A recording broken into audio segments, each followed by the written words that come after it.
मोदी सरकार ने अमेरिका के किसानों की आय तो दुगनी कर दी, लेकिन भारत के किसानों को और गरीबी में धकेल दिया और सरकार देश की बर्बादी का जश्न बना रही है। दरअसल यूएस इंडिया ट्रेड डील में अमेरिका भारत पर टैरिफ 50% से घटाकर 18% करेगा। बदले में भारत अमेरिका से $500 बिलियन का सामान खरीदेगा और अमेरिकी प्रोडक्ट्स पर जीरो टैरिफ देगा। एग्रीकल्चर जैसे सेंसिटिव सेक्टर खोलने की बात करेगा और रूस से तेल खरीदना बंद करेगा। और ये पूरी कहानी सिर्फ ट्वीट्स और बयानों पर टिकी है।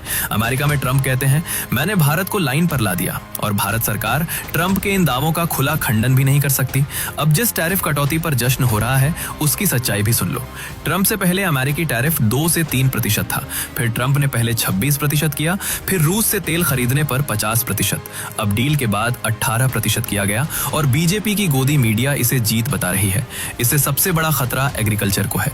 भारत की 40% आबादी खेती पर निर्भर है। अमेरिका में खेती एक पूरा बिजनेस है। बड़ी बड़ी मशीनें, सरकार की भारी सब्सिडी और बहुत कम लागत में ज्यादा उत्पादन।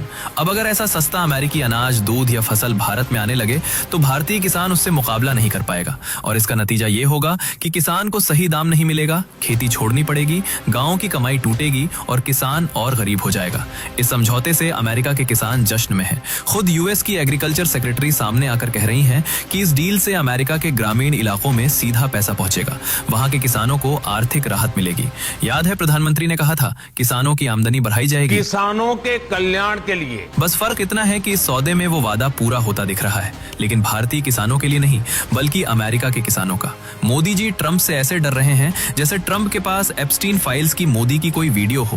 पहले भारत ने ईरान तेल खरीदा तो अमेरिका ने उस पर सेंक्शन लगा दिया, और फिर वेनेजुएला तो उस पर भी सेंक्शन लगा दिया, और फिर रूस तो इंडिया पर टैरिफ पेनल्टी लगा दी। मतलब अब अमेरिका तय करेगा भारत तेल कहां से खरीदे और कहां से नहीं। निष्कर्ष सीधा है, ये डील कम और ब्लैकमेल ज्यादा लगती है, सरेंडर लेकिन धुरंधर की ड्रेस में।